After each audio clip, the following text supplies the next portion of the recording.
Information. My name is Christy, and today I'm joined with my co-host Jen. Hi, everyone. We're here to guide you on a journey of spiritual exploration, connecting you with experts from various modalities who will inspire and enlighten you. And today we have an extraordinary guest with us, Stacee Magee, a world-renowned medical intuitive, self-proclaimed psychic widow. Her unique approach to spirituality has touched the lives of countless individuals, providing them with profound insights and guidance. Now, Stacee is a Reiki master teacher, an ICF credentialed life coach, certified pranic healer, minister, patented inventor, published author, public figure and speaker. Oh my God, that's such a mouthful. And her upcoming book, Tattoo Medicine, promises to offer even more wisdom and knowledge. Welcome, Stacee. Hi. So let's dive into this free-flowing conversation and explore the depths of Stacee's expertise, all while gaining a deeper understanding of our spiritual journeys. Welcome, Stacee. Beautiful. Welcome, Stacee. So good to have you here. Thank you for having me. I'm so excited. This is going to be so much fun. It is. Beautiful. Stacee, your work as a medical intuitive and psychic widow, I love that is so self-proclaimed, is absolutely fascinating. I find it so fascinating. I follow you on TikTok. I have for years, and I've watched your journey. It's been absolutely amazing. Can you share how you discovered these unique abilities and how they've shaped your path? My gosh, as you look back on things, you're like, oh, there's a lot of evidence that this has been going on since I was like, yay high, right? Yeah. I can actually distinctly remember back in about 2011 where I was like, God, why did you give me these spiritual gifts? I don't know what to do with them. Take them away. Which is like, never ask spirit to take your gifts away because they always come back full force. And so, fast forward, I had a spiritual awakening, 2015. I feel like I've had multiple ones, even when I was a teenager, but I digress. And nearly died from a septic lung infection in Las Vegas, of all places. Wow. And that was just this moment of like clarity of like, poof, you have something amazing. Here's your gifts. Get your ass back in this. But it took me a long time to fully understand what my gifts were. I don't know that I still fully understand them, and one of my good friends, Des Stevens from Radiant Coaches Academy, where I certified as a life coach, was the one who actually was like, I think you're a medical intuitive. And I was like, what the hell's that? Because like, I didn't know what the clairs meant. I didn't know any of this stuff. I always say like, I'm a self-taught person because I am. And the story goes where we were in class and I was actually there as her business strategist, helping her develop her company. And so I was just taking the course to understand it. And she's going around the class and she's like, okay, everybody say something intuitively you feel about me. And everyone's like, oh, you like dogs, oh, you like the color pink, whatever. And I was like, so there's this cloudiness in your brain. And she was like, what? Yes, but see me after class. And I was like, oh, shit, now I'm in trouble. What did I do? And that's when she's like, I think you're a medical intuitive. And I was like, I don't know what the fuck that is, but okay. And then she started to explain it. I was like, oh, wow, everything's starting to make sense now. Okay, that's how I know when people are sick. Got it. Yes. So, yeah. So interesting. Long journey for sure. So, Stacee, in your book, My Spiritual Awakening is a Shit Show. I love the title, by the way.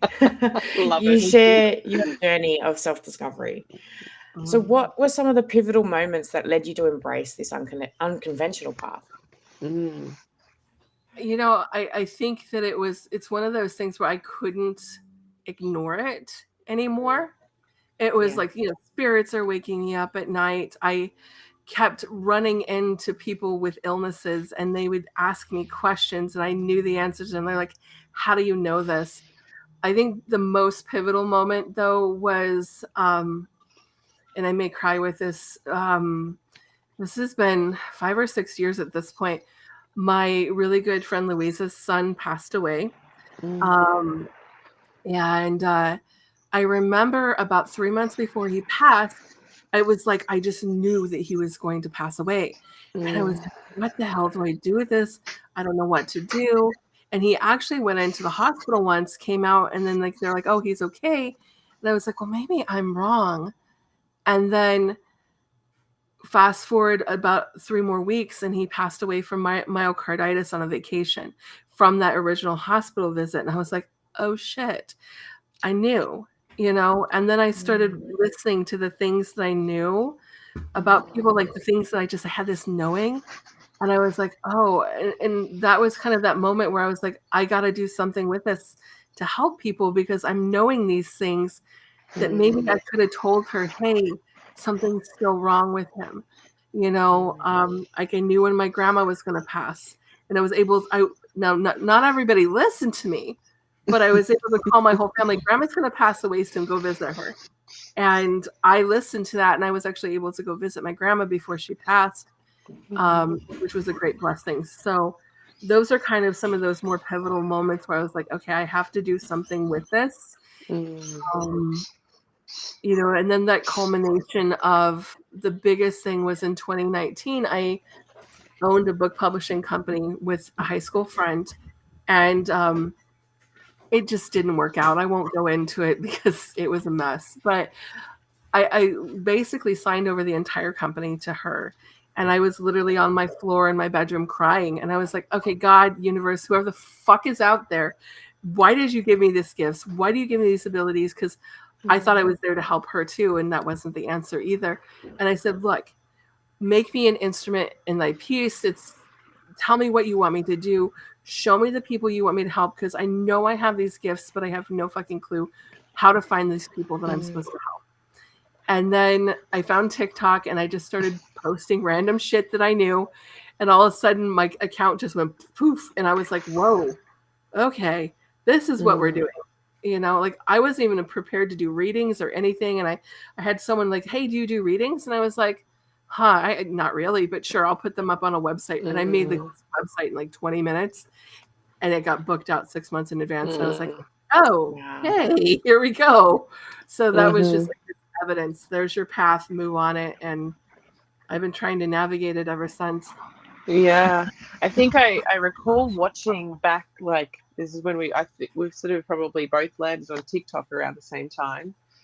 I love how it draws people to you that are like really your avatar, like the people that actually want you in their life, like they're open to your information. And I feel like that helps open us up too, right? I think my first sort of like watching you go through that, I think I watched you go through a burnout. Like, were you offering your services for free at some point? Am I correct in thinking that? I was, and I still do a little bit in a way, but more controlled. But now, yes, because I think I saw you go like, I can't remember. I think it might have been. I mean, this is going back quite a few years, and it stuck with me because one thing that I had to learn on my journey was that fair energetic exchange. And when we're not getting that fair energetic exchange, people aren't respecting your time because they're not paying for your services. There's no shows. There's people that take your, like, they're just there. Like, it's more of a grab, right? An energy grab. And that's like what causes that drain. And I had experienced something similar, and then realized now, to me, that's feedback that I need to either shorten what I'm doing, like shorten my time, or increase my price a little bit so that there's that fair energetic exchange. And I'm not saying charge like exorbitant fees, and like, we invest a lot in ourselves.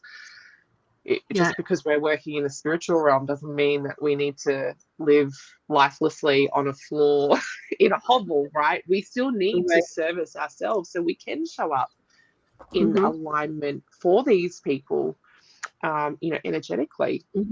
So it was really interesting watching you go through that, and I really admired how you openly spoke about that online.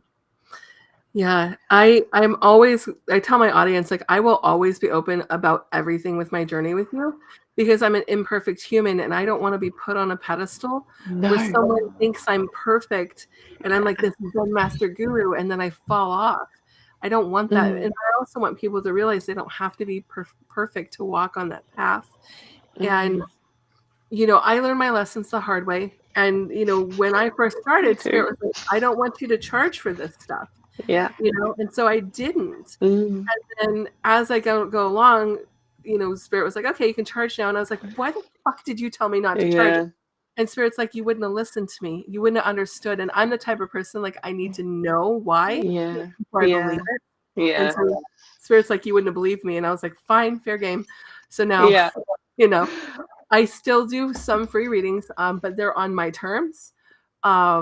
There's like my special needs autistic readings. I still offer those for parents for free because I'm like, how fucked up would that be to say like, hey, I can telepathically communicate with your kid. You can't pay me. Yeah. Like to me, that's so fucked up. So, but I do it in a group setting.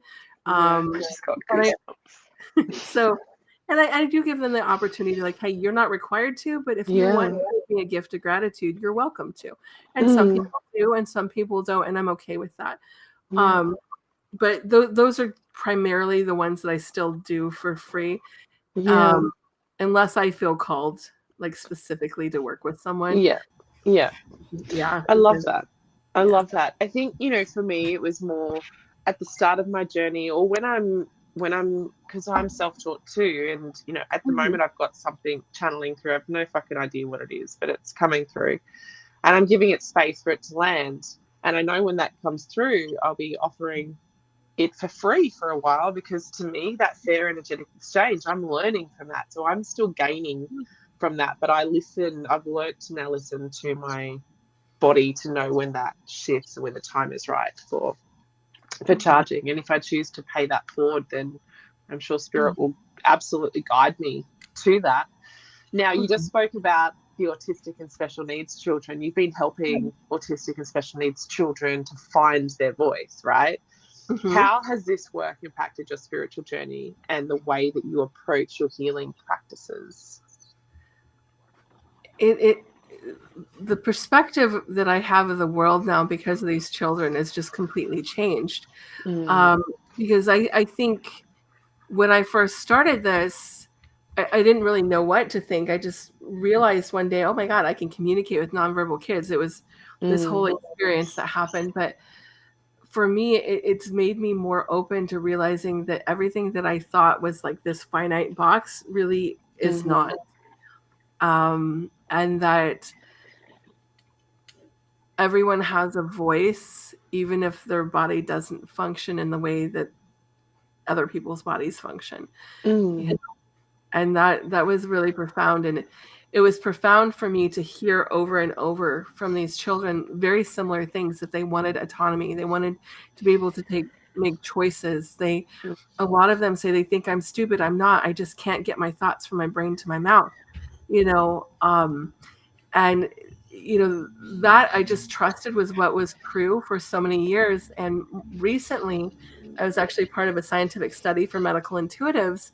And this lady also published, or she was not a publisher, a producer for a TV show called Spellers, where they taught nonverbal autistic kids how to use iPads and to spell out their needs and wants. And I shared this with her, and she goes, oh my God, that's literally the same thing we learned from these children once we taught them to communicate with these iPads. And I was like, oh my God, I was like so on point with that. That's awesome, So it's beautiful. Their souls and their energy is just, it's like perfect and loving. And it just makes me, I don't know, it just helps me understand so many things about the world, but also myself, because I'm also autistic. I'm like, oh, I understand why this happens now, Yeah. And, I think, the perception of autism in the world is a little bit misguided. Like I've friends with children on the spectrum. I suspect potentially one of my children is on the spectrum. I suspect potentially I'm on the spectrum. But like, where does that spectrum start and finish? And what parts of that are actually our superpower? Can we use to like really like harness that and show up in the world, right? I have an answer for this. Yeah, tell me. So when I first started the spiritual journey, I didn't know what the clairs were. I was like, Clara, what? A Huda? Yeah. I don't know, like what the hell is that shit? But I've realized that all the clair gifts perfectly mirror with medical diagnoses when it comes to different synesthesias. Wow. Can And you so, expand on that word synesthesia for those that don't understand the word? sure. So synesthesia, and so you think about like me, I have something called mirror touch synesthesia, which I use for my medical intuition. And so what it means is I feel in my body the same thing someone else feels when they're sick, which is why I burn out so easily, because when I'm doing medical intuitive readings, if you're sick, I feel sick, right?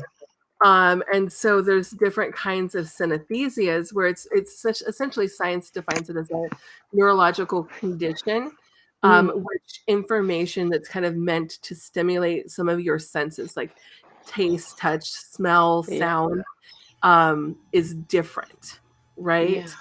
And so there's different people that have like auditory synesthesia and, like me, the mirror touch synesthesia. And so there's like different kinds. But I started to realize that, oh my God, all of those types of synesthesia are directly connected with clairs. And I started thinking about this more, and I was like, so this means that the autistics are spiritual people, and it really clicked with me one day. My friend sent me this video of people at the Wailing Wall in Jerusalem, and when they're praying, what are they doing? They're rocking. Right? When I receive from spirit, I rock back and forth. When autistic are like overstimulated or they're stimming, rocking is a common thing. And it just started to make me realize, like, oh shit, these are shamans. These are the spiritually gifted people. Wow. And the whole world is trying to make them act normal instead of help them open up and connect, Yeah, wow. As you're speaking that just then, I just had this realize, because everything is energy, right? Like we are omnipresent, and I believe that we're all, this is just my belief, I just believe that we are all fully connected and we're all part of this one energy, like creation itself. Like we are creation, right? We're part of that. And it's almost like that, we receive through this subtle energy body that is running through us. It's almost like, for you, it's like that subtle energy body, that mirror sense that you can sense into people's illnesses is almost heightened, right? So when you come in contact with people, or when you're doing your sessions with people, it's just there. Like it feels like it's part of you because it is. You're just more in tune to it. Yeah, I always tell my clients, like, they're like, oh my God, your gifts are so amazing. I'm like, I just learned how to listen better than other people, maybe. But, that's it, it's just listening. But, there, and that's, I think, why I burnt out, though, is because I didn't understand how to shield and protect myself. And I still can't fully do it properly to where it's not physically painful or draining to me. And so I have to very much limit how often I work with people, and like I'm limited, like 3 calls a day, 3 days a week. That's cool, So you've just worked out how to work with it. Perfect. Like, don't go out into public as much as you normally do, and like I won't go to IKEA right before I have sessions the next day. I love that. I love that. So, Stacey, your upcoming book, Tattoo Medicine. I love that name. I love all of it. Can you give us a sneak peek into what readers can expect to find in its pages? Yes, absolutely. So I'm really, really excited. We're actually finishing editing it right now. So Tattoo Medicine it really came from working with all of my clients. And it was actually originally from the birthmarks, where I was like, hold on a second, the birthmarks on someone's body have meaning. Oh, they're connected to their personal, soul journey. And okay. And then I was like, wait, if birthmarks have meaning, maybe tattoos do. And I actually had this epiphany when I was, with a medical demonstration where they had a machine that could scan your energy field. And the lady's like, oh, you got a tattoo. I noticed everybody with tattoos have energy depletions. And I was like, that means they're releasing energy. Oh shit, that means they're helping people heal. And so tattoo medicine is really this book that talks about the healing journey that's carried with tattoos and how they help people release traumas, how they talk about someone's personality, you know, how where you put your tattoo is talking about what you're working on healing, what you have healed, what you need to heal. And it's so powerful that this realization that I grew up in the 80s where the only people that got tattoos were prison inmates and biker people, and there's such a stigma around tattoos that it's like maybe we can actually embrace that they actually have this beautiful healing ability, and that they become like a journal on our skin, telling the stories of our lives and our experiences in a beautiful way and saying, look, like I've had so many things happen to me, but I'm still standing and I'm still resilient. So yeah, I love that. I actually, on your website, you had a quiz that you could figure out, or you were talking to where you put your tattoos on your bodies and their meaning. And I was really intrigued because I've got mine on my back, and it's kind of from the left but to the right. So it's like balance, and it's about, it says life is rhythm.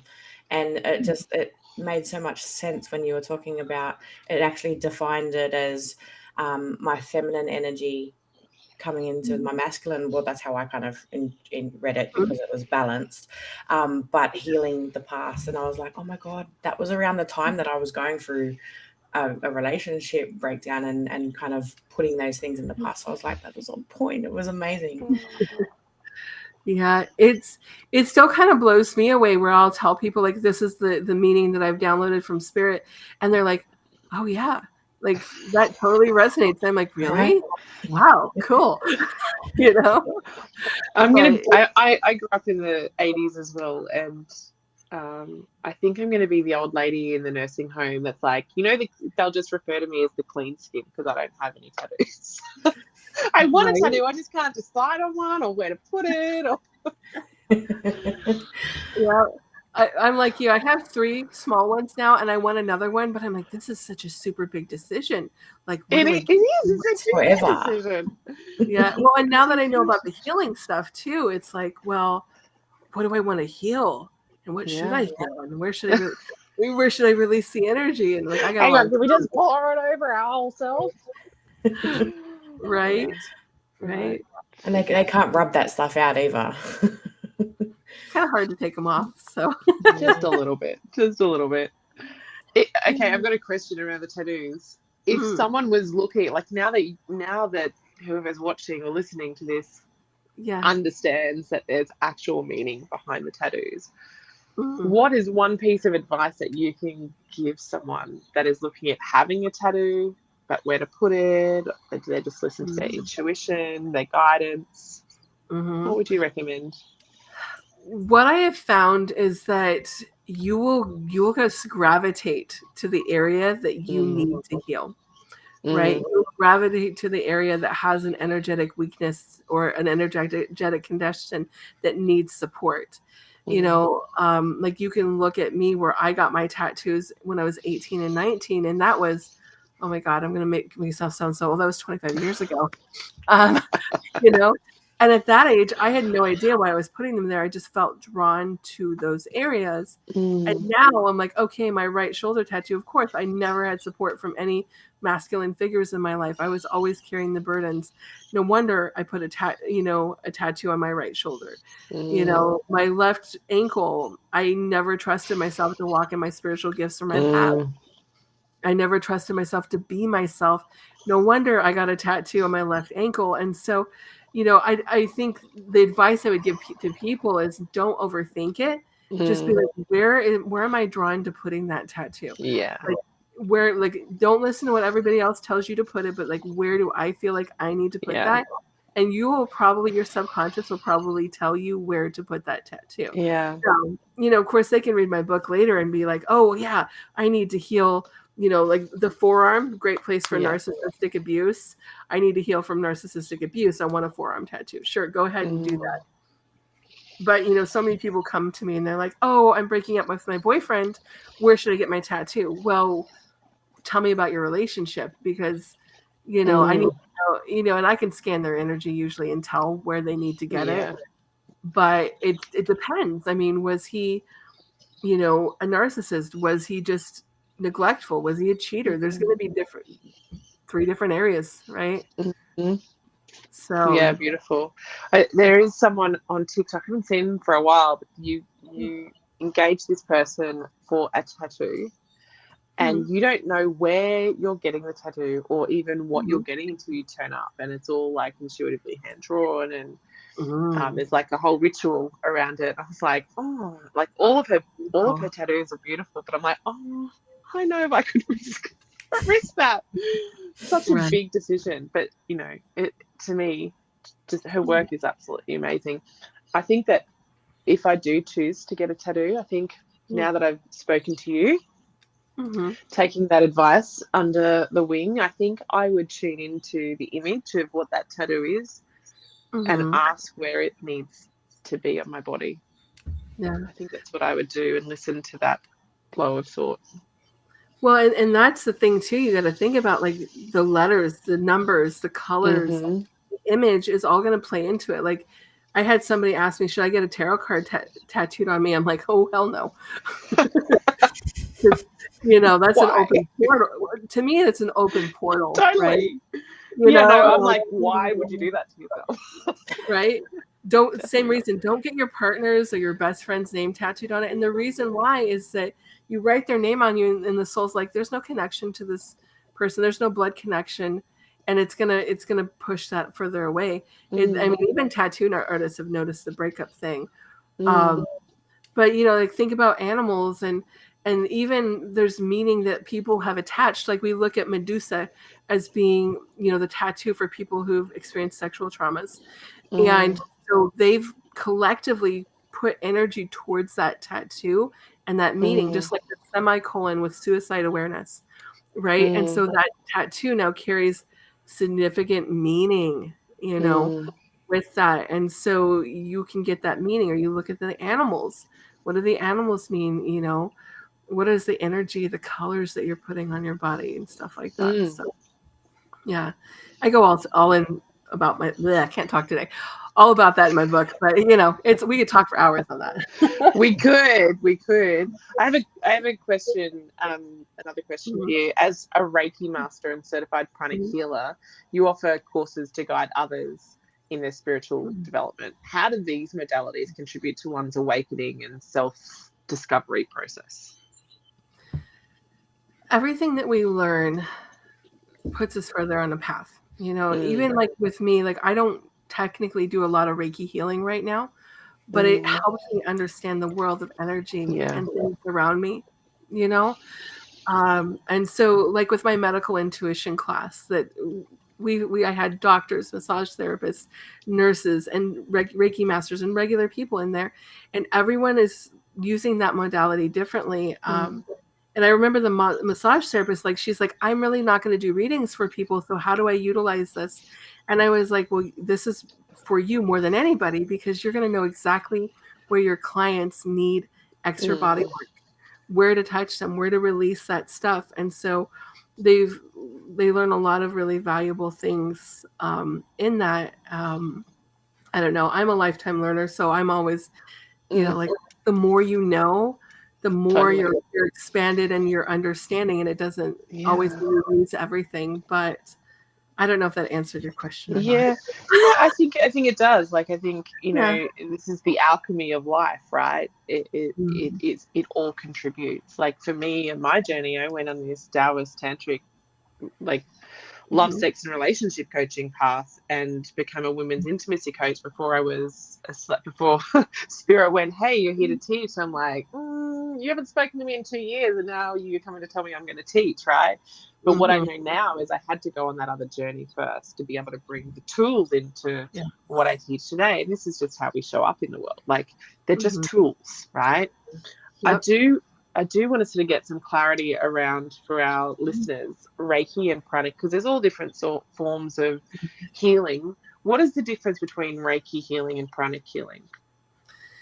Well, Reiki has a really kind of set, thing. We use set symbols for releasing, set symbols for cleansing. To me, I look at Reiki as, as someone being depleted in energy, how can I bring back that energy to their body and kind of re-energize things? When I look at pranic healing is almost the opposite, where there's a lot of sweeping the energy, a lot of cleansing the energy and removing that energy before you're energizing. Pranic healing gets a little bit more complicated, I feel, than Reiki. I feel like Reiki is something that's really simple and easy for like anybody to learn. Pranic healing gets into, okay, you need to send violet white light gently to this chakra, and there's more chakras to do and things like that. But they're both really great modalities that even someone that's like, I don't know if I'm a healer or not, can learn and help heal people. In fact, Master Co, which is one of the master healers here in the US, he was an engineer, I believe, and his wife broke her leg and her hip. And he's like, I don't know what the hell I'm doing, but I'm sending you white light. I'm sending this. And he just followed these protocols. And his wife healed, I think in a third of the time that she was supposed to heal. Wow. He was not supposed to ever walk again, and she did. And so these are both modalities that are really simple, easy ways to heal. I have always had my own healing gifts, but I didn't understand the world of energy around me. And so those courses and certifications help me understand what's a chakra, how does energy move, why does it move, and things like that. And so now I kind of mishmash my own stuff with Reiki and pranic healing. And I do more of like a spirit-led work now. Alchemy. Yeah, and it works. Bringing it all together, it does. And I think this is the thing, right? I think this is what we're meant to do in life. It's not just one set way. And I say this to people. You can just go and learn Reiki and just be a Reiki master, or you can listen. Again, this is more like listen to where you're being intuitively led. Follow that path. Learn that, because it might even just be one gold nugget in the whole thing that brings together exactly what you need in life, right? This is a journey of expansion. We're here, we're evolving beings, we're expanding beings. Just keep leaning in and keep investing in yourself. Yeah, and personal discernment is so important. I remember actually when I had my spiritual awakening in 2015, I remember going to my mom and being like, how come everybody else has intuition? Mine's broke. I don't know how to make it work. I don't know how to listen. And so there was even a moment where I was like, I don't know how to do this. I don't know how to listen. And now it's like, I feel like I'm pretty good at it, but there's still times when I don't listen. Right? We're human, right? Right. But I don't know. It's about listening. And when you use your intuition, and I teach this in my course to my people, because they're like, well, what if, I actually had some lady come to me and she's like, well, I know you said when you see orange in someone's energy, it means they're sick with this. But when I did a reading, it meant something totally different for that person. Is that okay? And I'm like, yeah, of course it is. Because for me, you could have someone who's a medium and be like, when I see a rose, it means love. When I see a rose, it means conceit and deception. Right? Yeah. I don't like roses. I think roses are just overdone. And when someone shows me a rose, I'm like, oh, this person might be a narcissist. They might be deceiving someone. There might be some, fake love energy with that. So everybody gets their own different ways of how they work. Totally. And that's really important and valid. Yeah, absolutely. It's one thing that in my programs, when I teach people how to connect to spirit, Mhm. I take them, I say, you know, the one thing I say right up front is, I'm here, I'm teaching you from my experience. This Mhm. might not be the way for you. So I Yeah. take them into processes so they get to experience things for their own unique self, because we are all vibrating differently. We're all different frequencies. We receive differently. And then we've got the humanness inside of us that has beliefs and value systems. And we've got this whole filter system in here because of our Mhm. experiences. So we're going to assign different meanings to our oracle cards, or to the visions we have, to the words we hear. It's just go through. And I always say, if someone tells you this is the only way, run a mile. Because Right? it's not, right? Yeah. It's not. Yeah. You're you, and you're going to experience things differently, potentially way differently than I do. Yeah. Rules are meant to be broken. I always tell my people, learn the rules and then you break them. Yeah. That's it. Love that. That's it. Have some structure and trust. This is the trust piece, right? The intuition. And I always say the trust piece is the last piece that drops in. We have to go on a journey to understand what's coming through, and we slowly build that trust with ourselves, because most of us step over our own boundaries. We actually, create that distrust inside of ourselves, and it takes time to repair that, just like it does if someone breaks our trust. There's a time we've got to really rebuild that trust back. Same with us. So definitely. So many women in our target audience are going through a spiritual awakening and seeking purpose and direction. What advice would you have for them to help navigate that transformative journey? I think that when you go through a spiritual awakening, you have certain expectations, that you're going to be like, you're going to wake up the next morning and, like you're going to just glow and like everything's going to work. And I would say releasing expectations is super important of what a spiritual awakening is, how it's going to feel. And we think like it's going to be this journey. Like when I had my spiritual awakening, I was like, okay, awesome, here we go. And then it was like, it's like up and down and all over. And I was like, what the fuck? Why is this not easy? Right? Because you think like, I'm in spirit. I'm like, I should just automatically be this Zen master guru. But then you're not. And you trip and you fall and you learn and you grow. And, you'll even have these moments where you're like, oh my God, maybe I wasn't healing. Maybe I'm moving backwards. Why is this coming back into my life? But even if you have that awareness, like, oh, there's a repeating pattern, you're growing, right? And everything is not happening to you, but for you. So be open to the journey and be open to sometimes it being amazing and beautiful and awesome, and other times being like my book, a shit show, ugly and messy, and crying on the floor and begging God for mercy, right? I love that. I hear people often ask me, oh my God, I don't think I'm having a spiritual awakening, because it's not like this big bang. So many of us have this big bang moment that's like this pivotal or catalyst that kind of literally rocks our world and throws us. But then there's also these other people that just have this beautiful, gentle awakening, and they're like, I don't think I am, because it's not like that. Like we go into this comparison, right? Yeah. Like I want what she's having. So if she's having that and I'm having this mustn't be real. Well, and what I've noticed, especially when it comes to like aura colors, and like I have like the pink and blue behind me. People with pink auras tend to be the ones that are like forced into these messy spiritual awakening, where they're like, I don't want to do this. I don't want to do this. No. And then people with the turquoise and the blue are the ones that usually have the more gentle stuff, where they're like, and that's because they're like, yeah, they're willing to do it. They're willing to listen and listen to spirit and open up. And the ones that are in messy spiritual awakenings, like myself, my son, oh God, we could even talk about those. But yeah, his is super messy, but that's because we resist our gifts. We resist the path. Because I can tell you, like my whole life, I was like, leave me alone. Don't want to see ghosts. Don't want to do this. Dad, don't. I want to be normal.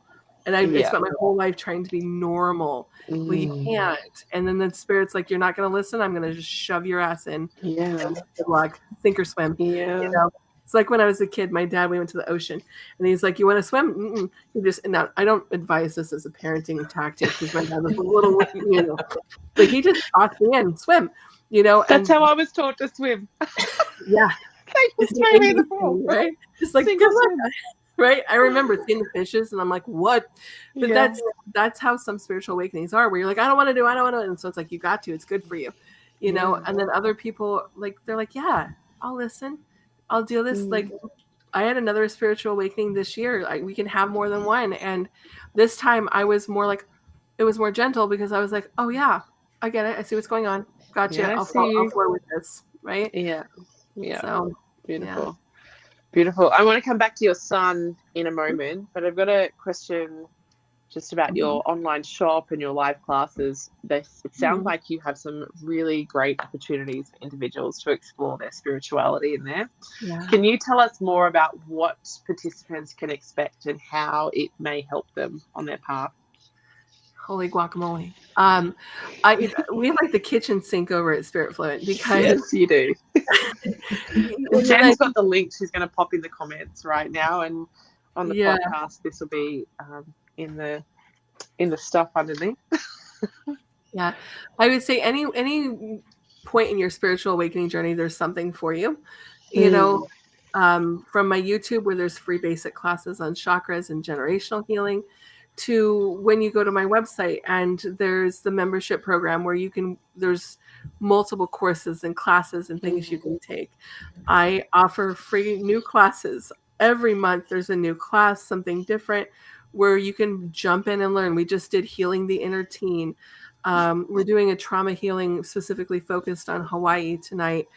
So there's always something going on. We have my free Friday healing calls where you can just jump in on Friday nights and sit, and I'll do readings and we'll talk, ask questions. And then all the way over to, we have my medical intuitive course, which is a 26-week course. It's a very intensive course. This is like, people kept asking me to teach this and I was like, I got to do this the right way. So it's intense. It's an intense course. It's a long course, but it's intentionally that way because I want people to know that Spirit Fluent certified people are legit, but also the people who take the course are going like, yeah, I feel like I'm really ready to rock and roll. We also have an intuitive life coach certification, which we're getting ready to start the next round coming up pretty soon, where you can get a double certification. You'll be a certified intuitive coach with Spirit Fluent and also an International Coaching Federation, ICF's credentialed life coach. So you get a dual certification with that. So yeah, and then we have books and readings and, like I said, Spirit Fluent's a kitchen sink. It's really meant to be a gathering place for spiritual humans to come learn and to grow no matter where you are in your journey. I love that. Sounds so good and juicy. Jen, have you put those links in the comments? Yeah. Beautiful. Okay. Just going back before Christy jumps into your son, when it comes to the tattoo medicine, could you explain just a little bit more about the spiritual significance behind tattoos and how they can actually play a role in a spiritual awakening? Definitely. So when we look at tattoos, even historically, there's tattoos have a lot of significance, especially to like Maori people or indigenous cultures, where they're used as spiritual rites of passage and things like that. And so, we don't have to move into appropriation to still get those type of benefits, where we can utilize our tattoos as part of our spiritual journey, as part of our spiritual awakening.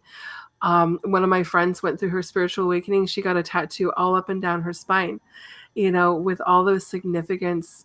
And so when you're in a spiritual awakening journey, go into your tattoo session with intention, go in with knowing your artist. I would say, like, don't go in drunk and just pick any person, right? But you might need to get another tattoo to heal that moment. Right. I mean, I'm telling you, there's a spiritual preparation that goes into this.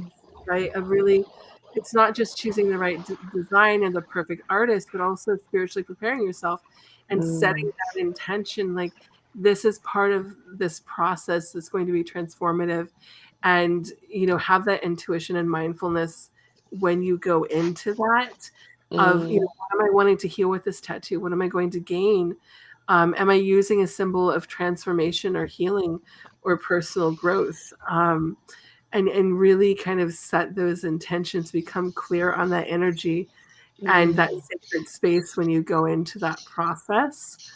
And I think that no matter where or what you choose, that you're going to really see that spiritual benefit.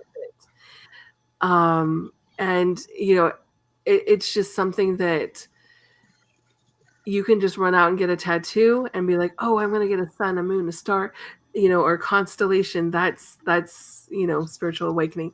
My astrology symbol. Or you can be like, no, I'm really setting an intention of where this is going to help me. So I can actually talk about where I'm going to get my tattoo.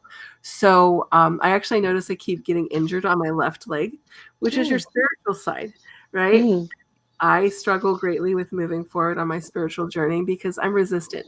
I'm like, I don't want to tell everybody about all my gifts. I don't want to heal people. I'm still resistant to this. I'm still like, this is not fun. So I actually chose, I'm going to get a tattoo from my knee all the way down to my ankle, because those are areas that need releasing and balancing. But the symbolism that I'm getting are sunflowers and honeybees. And honeybees have like this beautiful energy with them. They're connected with the universe in a very magical way. And so, I'm looking at like, okay, let me sit with the honeybees and take on the energy of the honeybees with my healing. And, what does the sunflower signify? I can't say the word, signify. And those things. And so there's a great deal of forethought. And so it's like, now I know what I want, but I still haven't found the right artist yet, because I don't want to just have any person, because remember, that person's energy is going to be connecting with you as you get the tattoo as well. So, think about the energy of your artist. If you're just going to any old artist and it's some drunk biker dude, nothing against drunk biker dudes, but the energy may not be the energy you're anticipating if you don't go with intention. I know that there's a few tattoo artists that are really with intentional spiritual art, and there's more that are coming forward every day. I know there's one in Australia, but I cannot remember her name. But anyways, I digress. I don't know. Does that answer your question? It does. Thank you. Totally does. It totally does. Before I move to my question, Melissa's got a question here. I'm just going to pop it up across the bottom of our screen, because I also have an answer for this, but I'd love to know your thoughts. So, absolutely. What do you say to those who say there's no real way to becoming certified? Well, and when I first started, I was more spirit certified. I was spirit taught. I always say I'm spirit taught, right? I think, in some ways I would agree with that, because, there, and this is nothing against people that do this, but there are some people that pay to go through shamanic training and rituals. And then there are some people that say that you can never pay for that, right? And so there is those schools of thought. And to me, certification is like buying a book, right? You're going to certification not because it's the end all be all, but because it's the beginning of a journey. It's the beginning of an understanding of who you are, what you're going to do, how to work with your intuition. But the real work and the real certification comes within you, of listening to spirit, using your own gifts and your own guidance. And do we have to be certified in these things? No, we don't. But sometimes it helps, like my medical intuition course, we talk about how to deal with trauma, how to refer out ethically, how to act ethically and responsibly, and things that sometimes you may or may not know on your own. just having spiritual gifts. You know, I mean, Mm-hmm. being born with spiritual gifts is one thing, but being able to learn how to utilize them in a way that is helpful and not harmful is a completely different story. And if I may, I'm going to tell a quick story about Yeah, this. perfect. I had a medical intuition client that came to me a few months back, and she was like in despair. And she goes, okay, I had this reading with this other psychic, and she told me there's sexual trauma in my body, that I was molested as a child. And she goes, I know I wasn't. I know for a fact that never happened to me, but now I'm so worried. Maybe I forgot about something, and, you know, something else happened. And so I started scanning her, and she did have the energy of a sexual trauma with her body. And I was like, this is here. And I told her, I said, look, I am actually picking up sex trauma too. However, in my experience, this could be ancestral, generational, inherited. This may not even be yours. So let me sit with this, sit with spirit, sit with your subconscious, and ask for more information. And we actually found that it was actually a generational sexual trauma that started like 4 generations back, and that the sexual trauma that was ingrained with her body was actually a birth trauma, where she was, you know, had a really rough birth, the nurses were not kind to her, and it ingrained as a sexual trauma in her body. And so she was able to get clarity on that, and she's like, oh yeah, I know all these things that happened, this all makes sense now. Yeah. But she was living in chaos because somebody told her she had been molested. Yes. And that's the difference between someone who has gifts and then someone who's trained to understand, how do we take this further? How do we gain greater knowledge, light, and understanding that's and not harmful? how do we discern that information? Yeah. Like what part of that? Because we can impregnate memories almost, or like through imagination, and the body responds as it being real, right? Yeah. Wow. The thing that comes to mind for me, Melissa, too, I just wanted to speak to this, is I have exactly the same, or had exactly the same thoughts, right, about becoming certified. It's just a piece of paper. But one thing I've realized just through my own program is how important certification is to people. It's not about becoming certified. It's actually about, like, for me, what I've noticed is people are proud of going through and committing to themselves for the program, putting everything in to gain the knowledge. And the certification to me is more about recognition to self that they've accomplished something. So one thing for me, most of my clients haven't achieved anything for themselves most of their life because they've been showing up for so many other people. They've not been showing up for themselves. And more often than not, the people that come into my programs, it's the first time they've invested in themselves, like in that sort of way. So it's more about the recognition of that. It's not about, you know, the accolades and all that sort of stuff, which is why now my program's certified, because I feel like, for me, it's not my place. That's a belief that I have, but that's my belief. It's not everyone else's belief and what they want. So yeah, it doesn't make the course any different. The program's the same. I used to resist about anyone's like, oh, it's certified, you know, but yeah, I think. Well, and certification opens up doors as well. Like when I first got my Reiki certification, I became Reiki certified because I wanted to go to the hospitals. One of my children was in ICU like 8 years ago for an asthma thing. And they brought in a Reiki master that helped work with him. And I was so profoundly touched by it. I was like, I want to come do energy healing at the hospital too, but they wouldn't allow me without that certificate, you know? Or like with my intuitive life coach credentialings and certifications, an ICF certified life coach in some states and countries can actually be covered by insurance. Yes. You know, and so there are some other benefits that come along with that as Absolutely. Well. Absolutely. You know, to me, certification is teaching someone a certain way that works. Like for me, you got like people that work with me know that I'm like, I'm not here to give you a rule book. I'm here to give you a structure to learn the structure and take what works for you, right? As long as we stay in energetic alignment, that's all that counts to me. Yeah. But yes, definitely. I want to revisit your son. So first of all, I want to make sure, how is he doing? He's doing very well. Thank you. Beautiful. Yeah. For those of you that don't know Stacee Magee, on TikTok, she's known as Spirit Fluid. I remember, was it at the beginning of this year?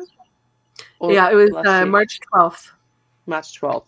Mm-hmm. I remember the moment I came across your TikTok of you sharing that you wouldn't be on for a while because your son had been in such a tragic accident and you were asking for healing.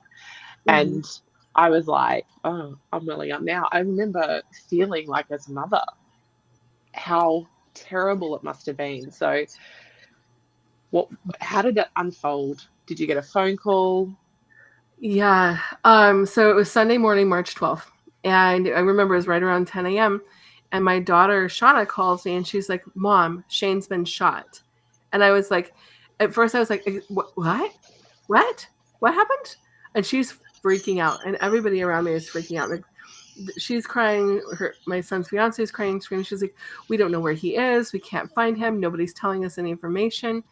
I didn't know back at the time that because he was a victim of a crime, they put them under a pseudonym at the hospital so that someone can't come find him and finish the job, right?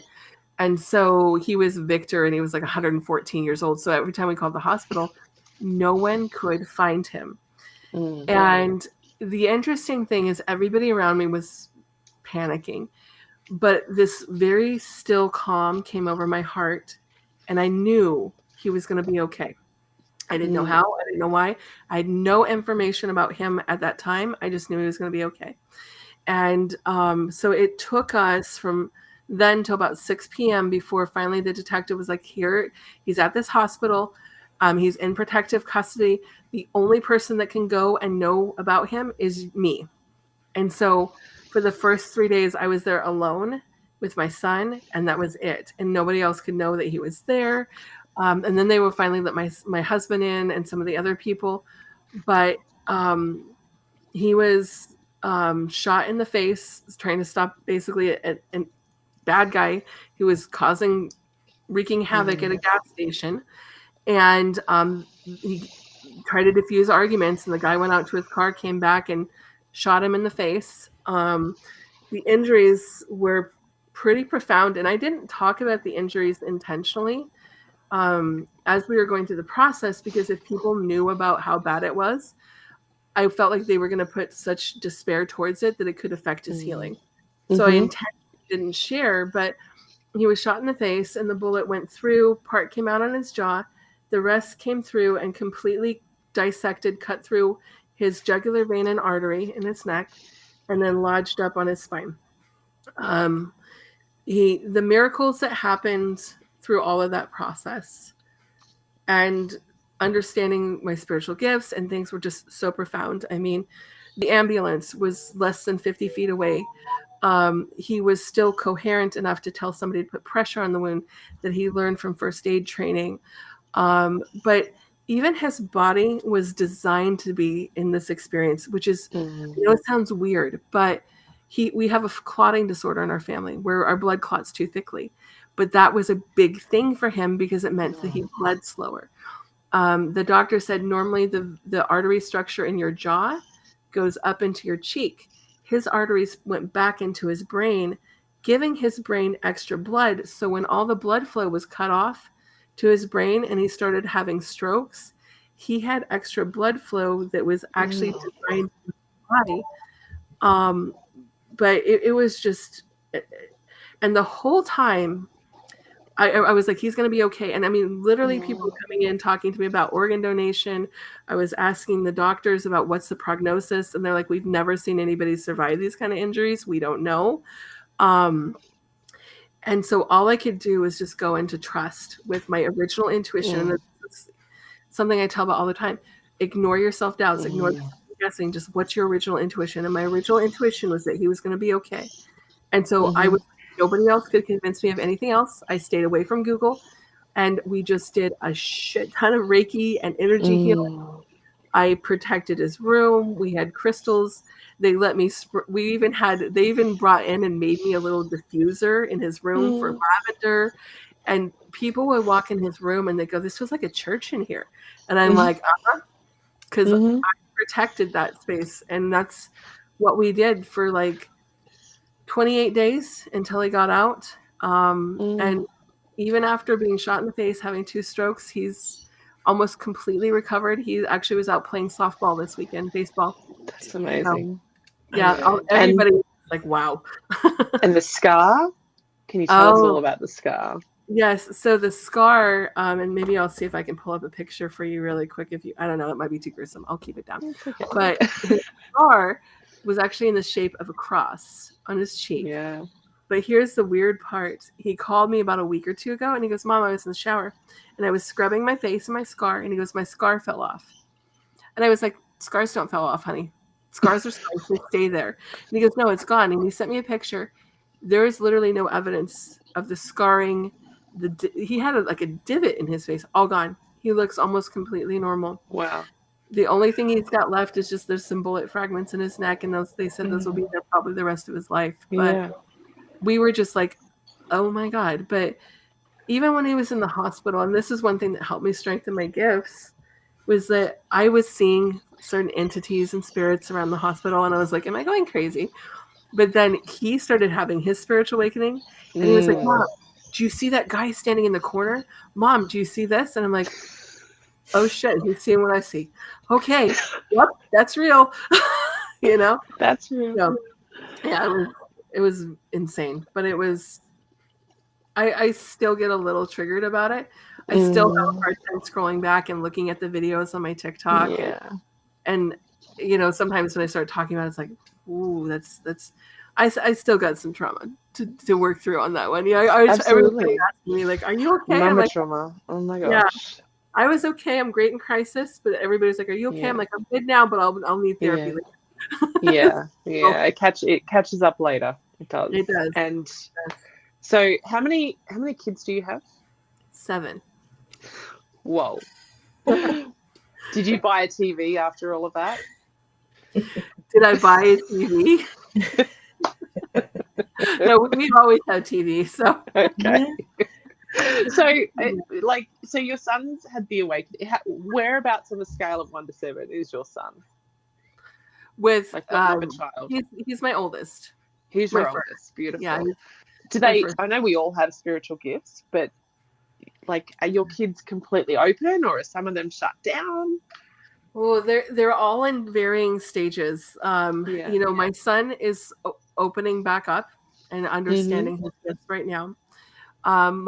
His sister Shauna, the next one, she's really spiritual, and she even teaches things. She's like, "Mom, I learned how to go sit with my higher self and ask my higher self questions." And I'm like, "Dude, come teach me. That's awesome." So she's we're teaching each other, which is cool. My daughter Vanessa has shut everything down. She's like, "Don't want it," and I'm like, "Oh shit, someone's gonna have fun with that later." My son in the Army kind of shut down. My son, they all kind of use them here and there. My daughter Zen, my youngest, sees ghosts all the time, and she'll sit there and talk to me about stuff, and then other times she won't. She's got harsh ones like I do, more of the shadow side of stuff. And my son James, he's got them too, but he's also 15 and plays football, and so he's more focused on sports and girls right now. But every once in a while he'll come to me and say something super profound, and I'm like, yeah. So I'm just kind of letting them all go on their own journey. My husband and I, we're kind of feral parents, so I'm like, if they need my help, they know they can come to me. And otherwise I just kind of sit back and watch and let them do their thing. But I will say, actually, I have a grandchild. My grandson, oh shit, man, he's super spiritual. This weekend, he was like, "Grandma, I was talking to the bunny in the front yard, and the bunny was telling me it was scared, but I told it was okay, and I gave it some water. And then I shit you not, this bunny started bringing flowers and leaving it on the front patio of the house." That's awesome. We were like, okay. And he's like, "Yeah, I talked to the animals, Grandma, but he says, but Spirit tells me who I can and cannot tell about these things." And sometimes I talk to God too. And this is a child that's actually never been in church. So it's just like, we're like, well, okay then. So yeah, everybody's got gifts. They're just varied on what they are and who's actually using them. How old's the grandchild? I'm actually not going to say because his mother is very against all of this stuff.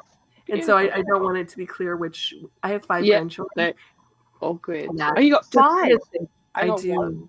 I love them. They're so much fun. Love them and give them back. Yes, that's my theory too. It's like grandkids are all the fun of being a parent without all the work because you're like, they cuddle you. Oh, you need a diaper change? Go back to your mom. That's it. Here you go. Here you go. Let me cuddle you. And yeah, you get all the fun parts without all the work. It's awesome. Yeah. Beautiful. Beautiful. So can you share a success story or a profound experience that you've experienced that's made a significant difference in someone's spiritual journey that you've helped? Oh my gosh, there's just been. Where do I start? This woman is like magic. Yeah, it's. I mean, I feel like I would sound like I'm bragging to say this, but I will anyways. Like so many people are just like, they keep telling me about the life-changing experiences working with me. You know, I think I go back to I had this client, and a lot of my clients end up being my friends, especially if we work for a long time. And it's I had somebody tell me once, never become friends with your clients. I'm like, dude, I can't help it. They're awesome. But she was actually very high up in a very well-known corporation. I won't say which company, you know, C-suite level. And we started working in healing. And, you know, one of the things I do work with a lot is people who've experienced sex trauma. It's not something that I advertise, but I think they know because I've experienced it, that I'm someone that can help them, like subconsciously or something. And so I remember working with her, and her childhood abuse came up, and she was like, how do you know this? I've told no one, like literally no one knows besides me and the person who did it. How do you know? And I was like, well, the spiritual gifts, you know, but we started working together weekly on healing. And it was very interesting because she was in a very high-paced, stressful job. And as she started to heal, she became misaligned with that corporate structure and actually ended up getting let go from that company. And a lot of people were like, oh my gosh, that's not a success story. She got fired. To me, it is, because she was no longer aligned to that toxic structure. And last I heard, now she's doing something she absolutely loves. And I remember telling her about 6 months before she got let go, I said, I have a feeling you're going to get let go from this job soon. Because, you know, as we heal, we become misaligned with whatever's around us. And she was like, okay. And so I think the success story in this is that because we were able to work with her healing, she was, 1, mentally prepared to handle it, but 2, she was ready, because at a corporate structure, they shut down your laptops, they get all of your data. There was some improprieties with this company. And so she was able to like gather all the stuff she needed to protect herself before everything got shut down. And it was just awesome to see her grow and like heal, because she originally came to me for medical intuition because she had stomach issues. And so she healed physically and spiritually. And now she's just aligned to an awesome life that she loves, and she's not stressed out and overworked and sick anymore.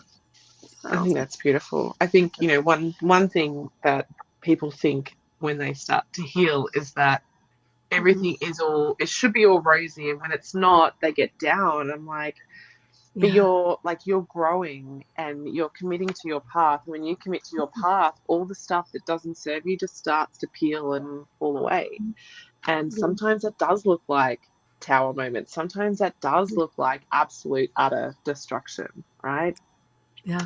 I love this saying by, I can't think of the lady's name, but it's about perturbation.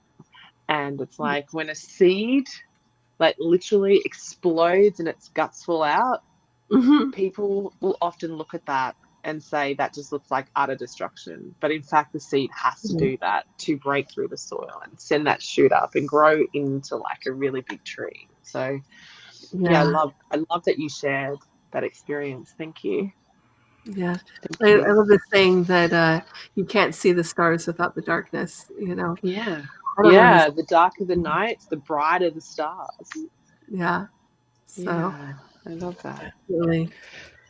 So before we wrap up, oh yeah, go Jen. No, that's okay. I think we're both going to ask the same thing. Is there anything else you'd like to add before we wrap up today? I'm just gonna fill in with spirit and channel. This is usually what I do is I just ask spirit, what should I share? And I feel inspired to say, like, every journey is unique. Every ability is unique and different, and embrace your uniqueness and your unique path. Don't feel like you have to be on the same journey at the same timing as everyone else. That it's okay if you're doing things your own way, because that's the best way to do them. That there's no rules in the spiritual world. That if you hold on to hard and fast rules, you're going to miss beautiful life experiences and knowledge from spirit. And so just allow yourself to be present with your own journey. And don't be afraid to ask for guidance and for help along the way.